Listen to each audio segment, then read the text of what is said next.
మన ధర్మబోధ YouTube channel ఎవరైనా subscribe చేసుకోకపోతే ఇప్పుడే సబ్స్క్రైబ్ చేసుకోండి.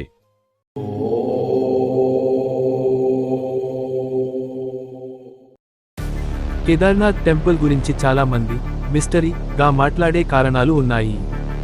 ఇవి ఆధ్యాత్మిక విశ్వాసాలు, చారిత్రక సంఘటనలు, ప్రకృతి వైపరీత్యాలు. కేదార్నాథ్ ఆలయ రహస్యం 1. వేల సంవత్సరాల పాత ఆలయం. కేదార్నాథ్ ఆలయం హిమాలయాల్లో సముద్ర మట్టానికి సుమారు 11,700 అడుగుల ఎత్తులో ఉంది. ఇది చాలా పురాతన శివాలయాల్లో ఒకటి. పాండవులు ఈ ఆలయాన్ని నిర్మించారని హిందూ పురాణాలు చెబుతాయి. తర్వాత ఆది శంకరాచార్య దీన్ని పునరుద్ధరించారని నమ్మకం. 2. 2013 వరదల అద్భుతం. 2013లో ఉత్తరాఖండ్లో భారీ వరదలు వచ్చాయి. చుట్టుపక్కల ప్రాంతం తీవ్రంగా నాశనం అయింది. కానీ కేదార్నాథ్ ఆలయం మాత్రం పెద్దగా దెబ్బతినలేదు. దీనిని చాలామంది దైవకృపగా భావించారు. ఆ సమయంలో ఆలయం వెనుక భారీ రాయి వచ్చి నిలిచింది. ఆ రాయి వరద నీటి ప్రవాహాన్ని మళ్లించిందని చెబుతారు. ఇప్పుడు ఆ రాయిని భీంశిల అని పిలుస్తారు. 3. శివుడి గూఢరూపం. పురాణాల ప్రకారం శివ పాండవుల నుండి దూరంగా ఉండటానికి ఎద్దు రూపంలో దాగాడట.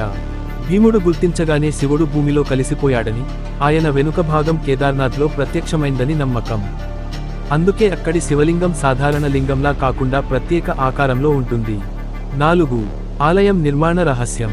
ఇంత ఎత్తైన మంచు ప్రాంతంలో ఆధునిక యంత్రాలు లేకుండా భారీ రాళ్లతో ఆలయం ఎలా నిర్మించారో ఇప్పటికీ ఆశ్చర్యంగా భావిస్తారు. అక్కడి చలి, మంచు, భూకంపాలను తట్టుకుని నిలబడటం కూడా ప్రజలకు మిస్టరీగా అనిపిస్తుంది. 5.